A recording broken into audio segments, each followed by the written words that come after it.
एक बार फिर राजा विक्रमादित्य बेताल को पेट से उतारकर कंधे पर लादकर योगी की ओर बढ़ने लगते हैं। इस दौरान बेताल फिर से राजा को एक नई कहानी सुनाता है और शर्त वही होती है, अगर राजा ने मुंह खोला तो वह उड़ जाएगा और जवाब पता होते हुए भी नहीं दिया तो राजा की गर्दन को धड़ से अलग कर देगा।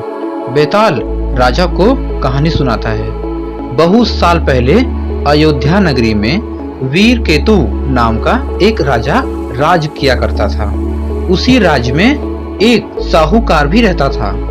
धनी साहूकार का नाम था रत्नदत्त। उसकी एक ही सुंदर सी बेटी थी, रत्नावती। रत्नावती के लिए कई रिश्ते आए, लेकिन उसने किसी से भी शादी करने के लिए हाँ नहीं की। इस वजह से उसके पिता काफी परेशान थे। रत्नावती को सिर्फ सुंदर और धनवान नहीं बल्कि बुद्धिमान और बलवान वर चाहिए था। एक और रत्नावती के पिता अपनी बेटी से परेशान थे।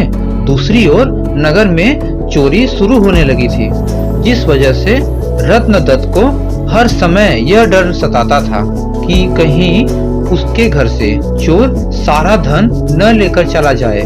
इसी बीच रत्नावती की मुलाकात उस चोर से हो जाती है। रत्नावती को लोगों के घरों से फल तोड़कर खाने में बड़ा आनंद आता था। वह चोर रत्नावती को आम को चुराना सिखाता था और वह लड़की उससे बहुत प्रभावित होती है और रोज उससे मिलने लगती है।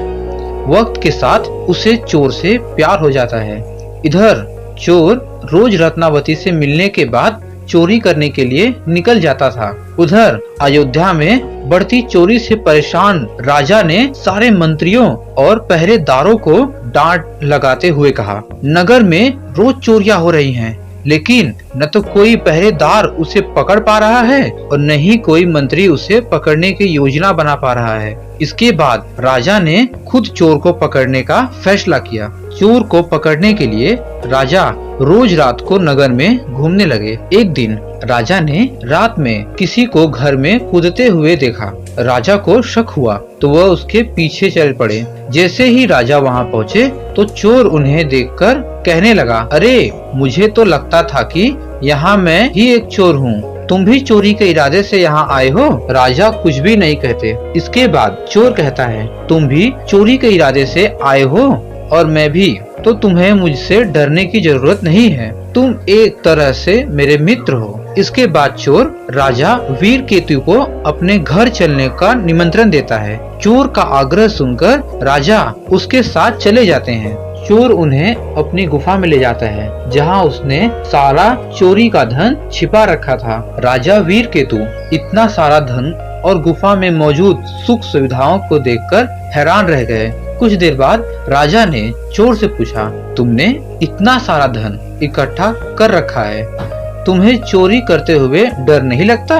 चोर जोर से हंसकर कहता है, राजा की सेना में कोई भी साहसी नहीं है और न ही वो अपने काम को ईमानदारी से कर रहे हैं। अगर एक व्यक्ति भी अपना कार्य ईमानदारी से करता तो इतना मुश्किल नहीं होता मुझे पकड़ना।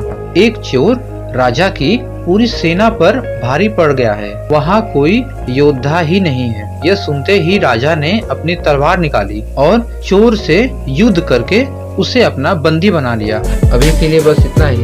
वीडियो पसंद आई हो तो प्लीज लाइक करें एंड सब्सक्राइब करें। धन्यवाद।